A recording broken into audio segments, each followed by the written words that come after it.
nandito po tayo sa Crimson Hotel para sa 4th day shoot ng On the Wings of Love. And this time, kasama ko na si James. Finally!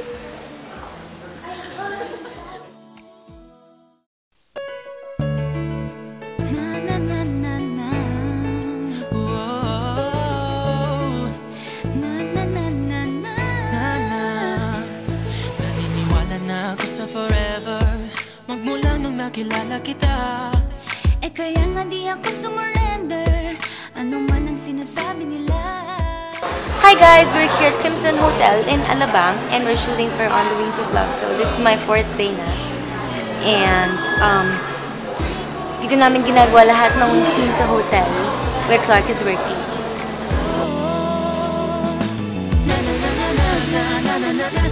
Wala na kung pake, basta bahala na. Alam ko lang kasi minamahal kita. First time din namin magkasama ni James today and everything's going smoothly. We did quite a lot of scenes na. Still have a lot to go. Kasi kaya bahala na. Ikaw yung bida na prinsesa ng drama. Ikaw yung action star na leading man. Parang pelikula pag tayo nagsama. Ang umextra di pagbibigyan. Pagkat sa'yo natagpuan ang pinagkait sa akin. At sa'yo naramdaman ang di ko akalaing ipaglalaban ko. Ako si Mrs. Lorenzo sa kwentong to and I reside in San Francisco. Ako yung nag-host sa San Bartolome Choir na nag-compete dito sa San Francisco. Sa ibig ka itinadhana, mahal kita kasi kaya bahala na. Kahit di pa tayo ganun kasigurado, isusugal ang ating puso. Kahit may tumutol, di na mapuputol ang pag-ibig ko sa'yo. Okay, today, puro mga US scenes to, yung pag-arrive ng choir sa hotel, yung aming unang breakfast together, yung unang pagkita ni Nadine at ni James dito naganap today, at yung competition, yan, ng mga nakuhanan na namin today. Action! Alam ko lang kasi minamahal. Parang kalangan eh. Kung may fake eh.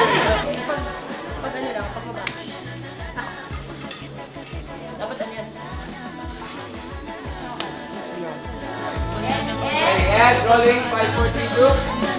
Action.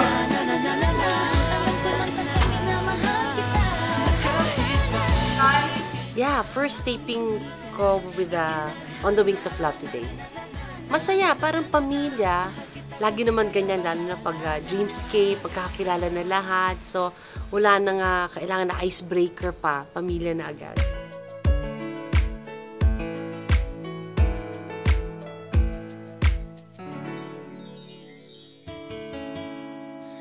La la la la la. Whoa, yeah.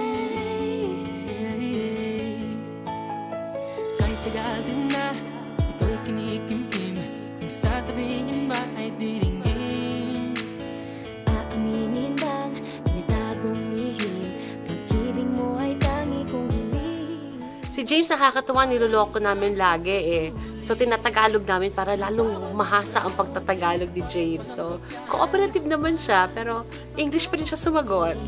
Pagkat isang tanong lang naman, Kita pa, anong na? sure na ba? Sige na, ang ayoko lang naman ma-feel out of place. Isa ba?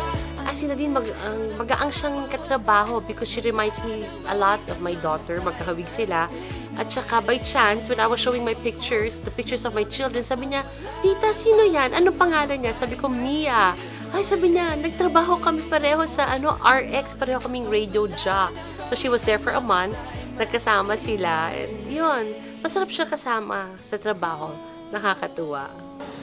On the wings of love, up in the clouds, the only way to fly. On the wings of love, on the wings of alive. Dito kami ngayon kasi kinukunan namin yung shot na sumali na kami sa choir competition in San Francisco. Since it's sa ibang bansa, so we're wearing the Balintawak dress to represent the Philippines para angat ang mga Pilipino.